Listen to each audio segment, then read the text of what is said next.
If you always feel like you're in a fight and still want to be in another and then get shot in the back but still want to fight them too, and this is the kind of action you desire in every game you play Fortnite and don't care about wins because you only care about how many kills you get, then you may be a full send kind of player and this is a video for you.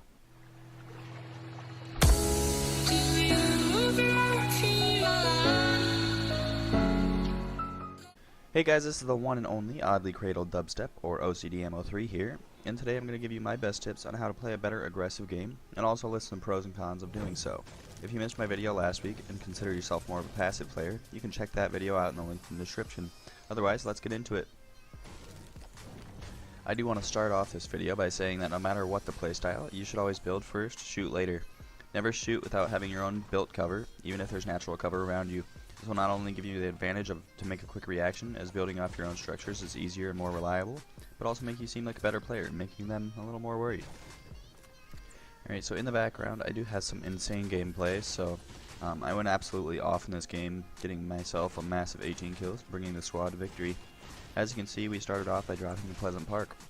Other good drop zones to get into plenty of early game fights would include Tilted Towers, Retail Row, Paradise Palms, and occasionally Salty Springs. Any of these spots will guarantee you some start of games fights and decent loot. Another good way to get plenty of early game fights is by paying attention to the Battle Pass challenge locations. And if you go to those search chest or elimination locations, these will be busy all the time, especially for those first couple days of each challenge week. Alright, so this playstyle definitely has some benefits to it, but some of them are more in the long term than the game by game. Since you're constantly getting in fights, you'll always have plenty of opportunity to get more kills or get killed, but you'll always learn how to improve based on what you do right and, well, what goes wrong. Opposite of last week, and I mean this one's obvious, the more fights you push, the more you win, and the higher kill games you have. It's as simple as that. For those of you who are trying to break the records between friends or just want to see what you can do for yourself, this is the way to do it. Also opposite to last week, the more kills you get each game, the more chances you'll get to pick up better weapons, rather than relying on your starting zone. And well, along with that goes the ammo count, always being used but also always being picked up after every kill. And if you're lucky, there's the occasional player that had gotten a loot llama before you killed them, giving you all sorts of ammo and materials. Now this one is kind of strange, but one of the benefits I find for this playstyle is that you always have a goal in each game, and all throughout the game. It isn't just do your best, it's get as many kills as you can, as fast as you can. Always check your health, it's just always keeping you moving and doing something. It never feels like stale gameplay.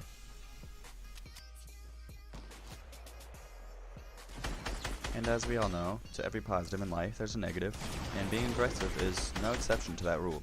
Here are the hints that you may struggle with, or need to work on for an aggressive playstyle. Alright, so this isn't so much a downfall of the playstyle, more of a if you can get it, you're good, if you can't, you're screwed kind of deal. Accuracy is obviously important no matter what, but it's especially so for an aggressive playstyle. If you're always in the other player's face and you miss a shotgun shot, but they hit theirs, that's a potentially fatal miss. When a passive playstyle can miss a shot and the enemy can hit an AR shot, but it's hard to hit them in a 1x1 at range, the requirement for accuracy makes this playstyle quite a bit more difficult. Now, pushing every fight, winning every fight, or getting close to losing, you should always expect to take damage. You're not going to walk away from every fight with your 200 health as you had before. Having heals is difficult because most people want to carry one healing item, but if you get down to 20 health and only have mini shields, that hurts. Or if you fall off a structure during a build fight and lose health but still have shield. I mean, shields and health are a struggle when you go into fights so often. Obviously, dropping to busier spots is going to make getting out of your drop zone more difficult. The more people around you, the more you have to hope to get multiple shotguns and SMGs around you. If you land right next to somebody, you better hope you get that gun. The beginning of the game is a lot more luck based in this aspect for aggressive players. Now obviously, if every fight you're in involves a lot of building, you're going to run low on mats. What's nice is that the player you killed would have some too, except for the fact that they also used a lot in that same fight. So materials are often hard to come by with an aggressive playstyle, and you'll often find yourself farming back up on a load of trees after the fight. Now, as it may be obvious, this is one of the more difficult playstyles to get really good at, as a lot of the stuff you're doing will be based on high speed accuracy with builds and edits and shotgun shots. These are some of the things that I would work on to become a better aggressive player. Alright, I know. Right now you're definitely thinking I'm an idiot for telling you to go watch aggressive play tip videos. Well, you're watching exactly that, but that's simply because this isn't all that long of a video, and there's so many different things to get used to doing and so many better ways to do it. Also, this is more of a baseline, find what fits you video.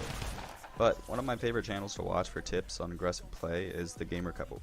They put up videos about different uses for pyramids or ramps, different and safer ways to ramp run, and they go pretty well into depth about everything you need to know. Hit a shotgun shot, spray with an SMG. That's bread and butter. Even if you miss a pump shotgun shot, any SMG in the game can spray fast enough and do enough damage to take the player down quickly. Especially if you do hit that pump shotgun or heavy shotgun shot first. If you don't find an SMG at the beginning of the game, an AR or tactical shotgun would be good replacements. Obviously important no matter what, but I couldn't fit learn to build wall ramp, floor ramp, repeat, while pushing players on the screen at the same time. But yeah, that's the technique I personally use to push. At first it seems completely impractical, but so does anything in the game if you're just starting. Getting this push down can save you from getting knocked out instantly by a drum gun. This is what that ends up looking like. Like I said before, it's ramp, floor, wall, ramp, and you just keep doing that on repeat. It'll make you go really quick. It's kind of weird at first, but if you practice hard enough in Playground, especially on PC, you'll get used to it really quick if you have good keybinds.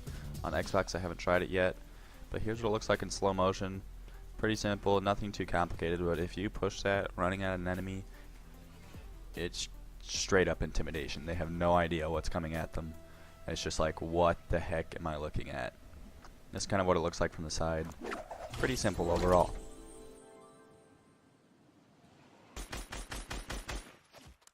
Find some friends, get in playgrounds, and fight. Land in the same location and just go. A lot of streamers do the 1v1s that are nicely balanced and fair fights, which is good to practice building. That's definitely something I recommend doing. However, you don't really get any real game practice doing that. There's never going to be a game that you drop in with one other person and grab similar weapons, no explosives, have max materials, and wait for the other person to be ready. No, that's not going to happen. I would recommend not farming more than 200 wood and 100 brick or metal, just to cap yourself to actual in-game possibilities. Giving yourself full shield and max mats is unlikely and set you up thinking that's the actual beginning of a game. You're far more likely to find unexpected fights with multiple people at a time, especially dropping the big zones, and you'll run out of materials quickly, or ammo, or you won't find shields, or all of the above. The maxed out fights are fun and good for build practice, but they'll set you back on your expectations for early game. Push every single gunshot you hear, no matter what. If you're not in a fight, look for one. The best way to get better at killing people is by finding as many as you can.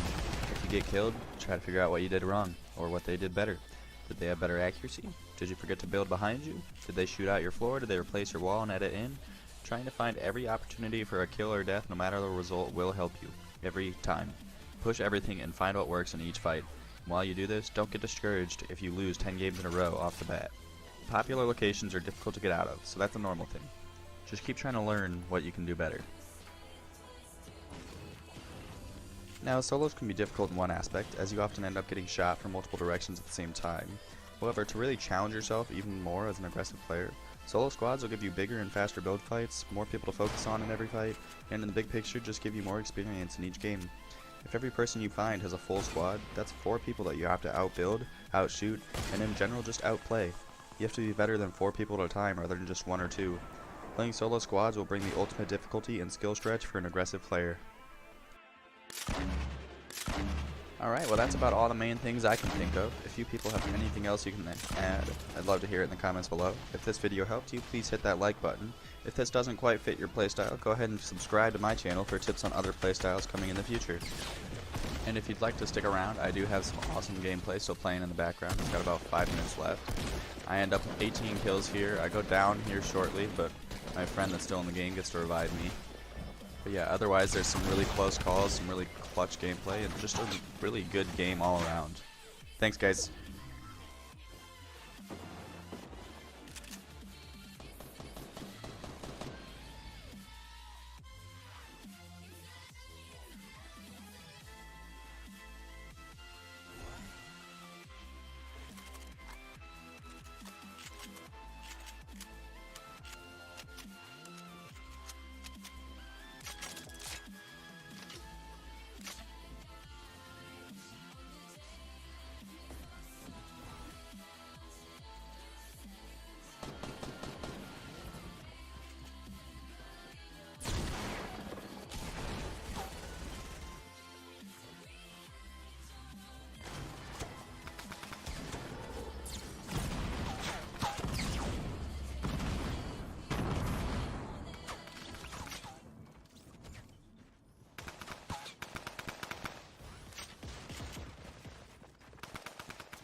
groupies. Hustling, homeboy, it's crunch time. Praying to God he don't lose me. Shot to my family one time. Putting my thoughts on a loose sleeve on the blue